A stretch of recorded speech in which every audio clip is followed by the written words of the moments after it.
चलिए सीधे मुद्दे पर आते हैं। ग्रामीण और कम आवाजाही वाले इलाकों में मजबूत सड़कें बनाना कोई आसान काम नहीं है। आज के इस एक्सप्लेनर में हम IRC-SP 62 के कड़े दिशा निर्देशों के आधार पर rigid cement concrete pavement design करने की पूरी प्रोसेस को डिकोड करने वाले हैं। ये वही सॉलिड इंफ्रास्ट्रक्चर है जो दशकों तक बिना किसी परेशानी के टिका रहता है। चीजों को बिल्कुल स्पष्ट रखने के लिए हम इसे एक लॉजिकल फ्लो में समझेंगे। शुरुआत करेंगे रिजिड पेवमेंट के बेसिक्स से, फिर कोर डिजाइन पैरामीटर्स, उसके बाद pavement stress, critical traffic grouping, design प्रक्रिया और आखिर में सब बेस फाउंडेशन पर जाएंगे। पहला हिस्सा रिजिड पेवमेंट के बेसिक्स, यहीं से हमारी इंजीनियरिंग फाउंडेशन तैयार होगी। आखिर ये रिजिड पेवमेंट काम कैसे करता है? इसे एक मजबूत लकड़ी के तख्ते की तरह सोचिए। जब उस पर भारी वजन पड़ता है तो वो किसी गद्दे की तरह नीचे नहीं दबता, बल्कि उस पूरे वजन को बराबर हिस्सों में फैला देता है। बस यही कठोरता इसे भारी गाड़ियों का लोड सहने की असाधारण ताकत देती है। अब अगर हम नॉर्मल डामर या फ्लेक्सिबल सड़कों की तुलना कंक्रीट से बनी इन रिजिड सड़कों से करें तो एक बहुत ही दिलचस्प बात निकल कर आती है। खासतौर पर ऐसी जगहों पर जहां ड्रेनेज यानी पानी निकलने की समस्या होती है, वहां रिजिड पेवमेंट एक बेहतरीन और कम रखरखाव वाला गेम चेंजर साबित होता है। हालांकि इसमें राइडिंग का आराम थोड़ा कम हो सकता है, लेकिन इसकी उम्र सच में बहुत लंबी होती है। दूसरा हिस्सा मुख्य डिजाइन पैरामीटर्स।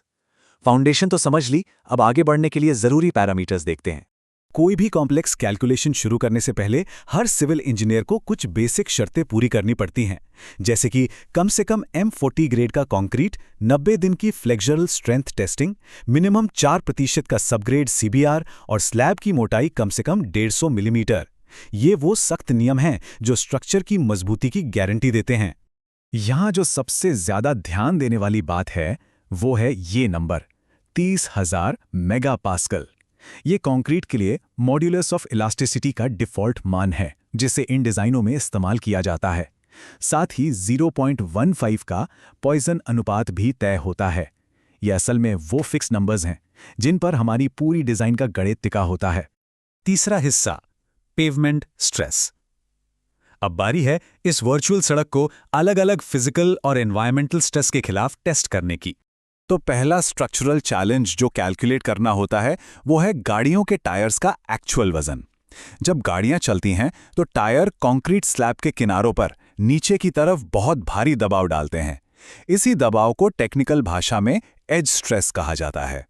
अब इन लोड बेयरिंग एज स्ट्रेस को बिल्कुल सटीक कैलकुलेट करने के लिए हम वेस्टरगार्ड के इस कॉम्प्लेक्स इक्वेशन का इस्तेमाल करते हैं।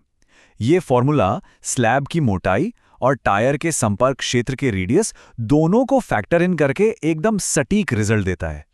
सिर्फ गाड़ियों के वजन से ही नहीं, पेवमेंट को अंदर के टेम्परेचर स्ट्रेस से भी बचना होता है। सोचिए, धूप से स्लैब का ऊपरी हिस्सा बिल्कुल गर्म हो जाता है, जबकि निचला हिस्सा ठंडा रहता है। इस एक्सट्रीम टेम्परेचर डिफरेंस की वजह से कंक्रीट थोड़ा मुड़ने या कर्ल होने लगता है, जिसे कर्लिंग स्ट्रेस कहते हैं। इस थर्मल बेंडिंग या मुड़ाव को प्रॉपर नापने के लिए ब्रैडबरी के इक्वेशन को काम में लाया जाता है।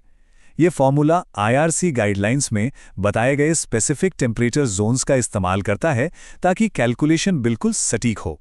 और तीसरा आखिरी स्ट्रेस टेस्ट, ये सड़क की लॉन्ग टर्म डैमेज को मेजर करता है। जरा खुद सोचिए, जब 20 साल के डिजाइन पीरियड में 100 किलो न्यूटन वाले भारी कमर्शियल ट्रक लगातार सड़क से गुजरेंगे तो सड़क अंदर ही अंदर कितनी थक जाएगी। इसे फटीग स्ट्रेस या थकान स्ट्रेस कहा जाता है। इस फटीग स्ट्रेस रेशियो को निकालने के लिए ये खास फॉर्मूला काम आता है। ये ट्रैक करता है कि सड़क की टोटल सहने की लिमिट क्या है और उस पर से कितने भारी वाहन गुजरने वाले हैं। सिंपल शब्दों में कहें तो सड़क टूटने से पहले ऐसे कितने भारी झटके सह सकती है। चौथा हिस्सा क्रिटिकल ट्रैफिक ग्रुपिंग। क्योंकि हर सड़क का बोझ अलग होता है, तो ये जानना जरूरी है कि कौन सा स्ट्रेस कैलकुलेशन किस प्रोजेक्ट पर लागू होगा। ये मैट्रिक्स उन नियमों को बिल्कुल परफेक्टली समराइज करता है। ध्यान दीजिए, सिर्फ उन्हीं सड़कों पर जहां रोजाना 150 से ज्यादा कमर्शियल गाड़ियां चलती हैं, वहां इन तीनों स्ट्रेस टेस्ट्स को पास करना कंपलसरी है। हल्की ट्रैफिक वाली सड़कों के लिए ये प्रोसेस थोड़ा आसान हो जाता है। पांचवां हिस्सा डिजाइन प्रक्रिया।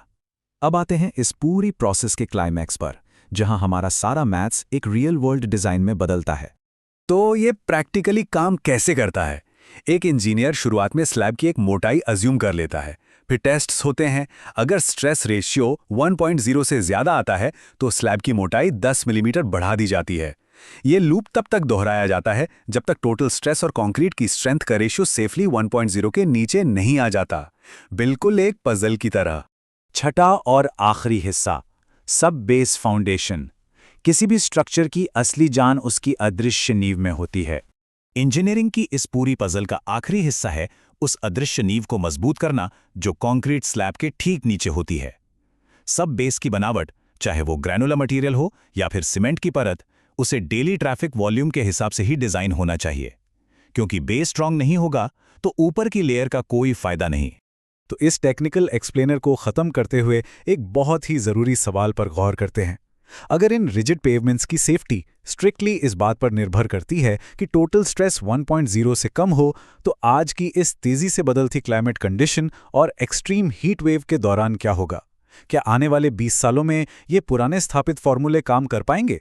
ये सच में सोचने वाली बात है। खैर, तब तक के लिए इन्हीं सॉलिड फंडामेंटल्स पर भरोसा रखिए।